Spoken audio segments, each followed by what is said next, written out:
11월 14일 오늘 만나 성경 말씀은 욥기 10장 1절에서 2절, 6절에서 7절 말씀입니다. 산다는 것이 이렇게 괴로우니 나는 이제 원통함을 참지 않고 다 털어놓고 내 영혼의 괴로움을 다 말하겠다. 내가 하나님께 아뢰겠다. 나를 죄인 취급하지 마십시오. 무슨 일로 나 같은 자와 다투시는지 알려주십시오. 그렇지 않다면야 어찌하여 주님께서는 기어이 내 허물을 찾아내려고 하시며 내 죄를 들추어내려고 하십니까? 내게 죄가 없다는 것과 주님의 손에서 나를 빼낼 사람이 없다는 것은 주님께서도 아시지 않습니까? 아멘. 오늘 만나로 만나주시는 하나님을 기대합니다. 최근 복음과 도시에서 주최하는 목회자 세미나에 다녀올 기회가 있었습니다. 일정 중에 한 목사님께서 아침 경건의 말씀으로 말라기서 말씀을 전해주셨는데요. 말라기서에서 성전 건축이라는 사명을 받들고 예루살렘으로 돌아온 포로 귀환자들은 뜨거운 비전으로 가슴이 불타올랐습니다. 그런데 직면한 현실은 냉혹하고 막막했습니다. 예루살렘은 폐허가 되어 기본적인 생계도 어려웠고 주변 이방 민족들의 반대와 내부의 갈등도 괴로움을 더했습니다. 이런 세월이 길어지자 이스라엘 백성들 마음에는 하나님을 향한 원망과 불평이 팽배했습니다. 왜 하나님은 약속을 지키시지 않는가? 하나님은 우리에게 관심이 있는가? 하는 의심, 불평, 냉소가 가득했지요. 말씀을 전해주신 목사님께서 말라기 당시 백성들의 마음속에 있었던 잘못된 생각을 한 단어로 표현해 주셨는데요. 그것은 당연히였습니다. 하나님께서 당연히 내 삶의 질을 높여주시고 당연히 나를 행복하게 해주셔야 하는 분이라는 생각입니다. 여기에는 모든 것이 내 중심으로 돌아가야 한다는 착각이 들어있고요. 이런 의미에서 당연히는 우리가 내려놓아야 할 모습이지요.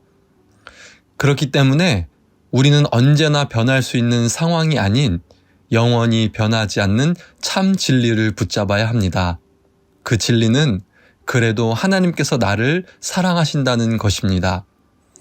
당연하다 생각했던 변하기 쉬운 상황에 흔들리는 것이 아니라 영원히 변하지 않는 진리의 복음을 신뢰하는 우리가 되기 원합니다.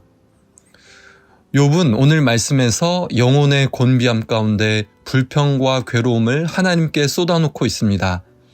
특히 욥은 자신이 느끼고 경험하고 있는 하나님에 대한 말을 합니다. 하나님께서 자신을 정죄한다고 느끼고 있고요. 친구들과 고난의 이유를 놓고 토론을 벌이지만 마치 하나님과의 변론을 하고 있다고 말합니다. 그리고 이어서 6절에서 욥은 하나님께서 자신의 허물을 찾으시는 분으로 말하고 있습니다.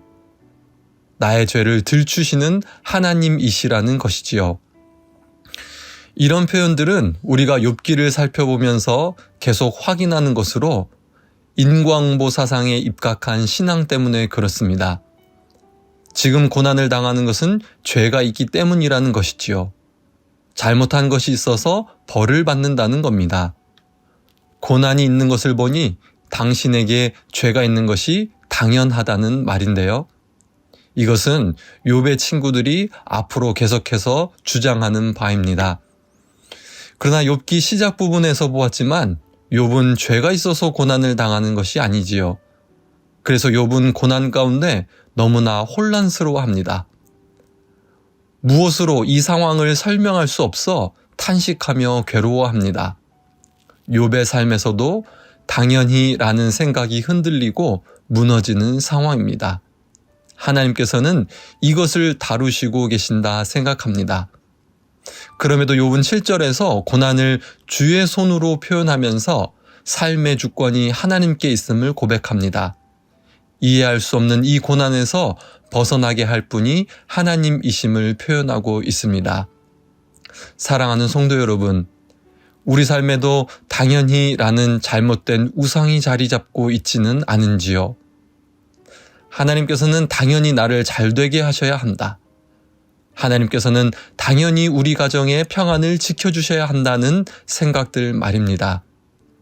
하나님의 살아계심을 상황이나 조건과 연결시키고 그것을 당연하게 여기는 우리의 모습이 있다면 내려놓고 변화되는 우리의 신앙이 되길 기대합니다. 그 대신 어떤 상황 속에서도 하나님께서 나를 사랑하시며 지금 내가 서 있는 곳에 나를 보내셨음을 굳게 붙들기를 원합니다.